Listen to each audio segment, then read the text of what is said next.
मेरे मन में एक प्रोजेक्ट का सपना रहा बहुत दिनों से, मैं जो शायद कहीं और शुरू भी करूंगा, वो ये है कि बच्चे 12वीं क्लास के बाद हमसे कनेक्ट करें। ग्रेजुएशन के 3 साल, या अगर आप इंजीनियरिंग कर रहे हैं तो 4 साल, ग्रेजुएशन के 3 या 4 साल में अपनी ग्रेजुएशन के साथ साथ तैयारी करें, ताकि जब वो 21 साल के हों तो वो इस स्थिति में हो कि एग्जाम दे सकें। और 2 या 3 बहुत गंभीर प्रयास अगर मान लें तो भी 24 की उम्र तक उनको ये क्लैरिटी हो कि उनको अपने जीवन के साथ क्या करना है, इस रास्ते पे बढ़ना है या किसी और रास्ते बढ़ना है। कल को मान लीजिए कि एज कम कर ही देते हैं यूपीएससी वाले, पहली बात तो इसका भय मत रखिए अपने मन में, क्योंकि यूपीएससी जब भी एज कम करेगी, हालांकि ये तय होगा इस बार के इलेक्शन से, लेकिन मेरी कॉमन सेंस ये कहती है कि अगर वो एज कम करेंगे तो भी रैंडमली नहीं कर सकते हैं। वो जब भी एज कम करेंगे आपको 2, 3 या 4 साल का एक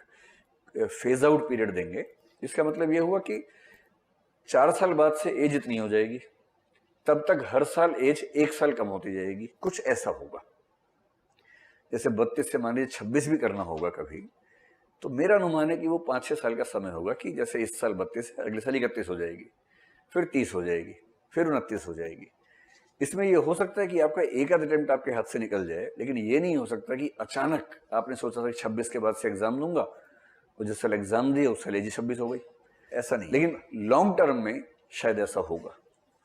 और ऐसा होगा तो फिर एक ही तरीका बचेगा कि ग्रेजुएशन करते समय ही तैयारी की जाए।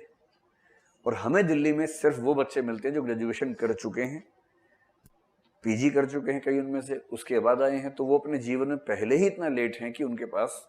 बहुत दबाव रहता है कि हम कैसे एग्जाम दें, कैसे तैयारी करें। मैं उस दबाव को समाप्त करना चाहता हूँ। मैं एक ट्रेंड चाह रहा हूँ इलाहाबाद में कि इलाहाबाद में बच्चा एडमिशन ले ग्रेजुएशन में, फर्स्ट ईयर में खेल कूद ले अपने अच्छे तरीके से, कॉलेज में थोड़ा खेलना कूदना भी चाहिए पहले साल में, कॉलेज लाइफ को एंजॉय भी करना चाहिए, लेकिन हाँ सेकेंड ईयर से कम वो शुरू कर दे अगर वो गंभीर है अपने जीवन को लेकर। और हम कुछ ऐसा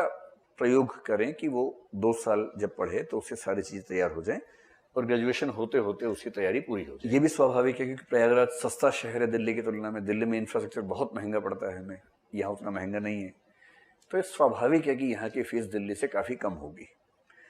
दिल्ली में जो फीस स्ट्रक्चर है आप मोटा मोटा मान के चलिए कि उसका 2/3 यहाँ पर होगा, रहने का खर्चा यहाँ पर उसके आधे से भी कम होने वाला है। तो मैं चाहता हूँ कि हिंदी माध्यम में तैयारी करना अपने आप में उतना महंगा ना रहे जितना दिल्ली में होता है।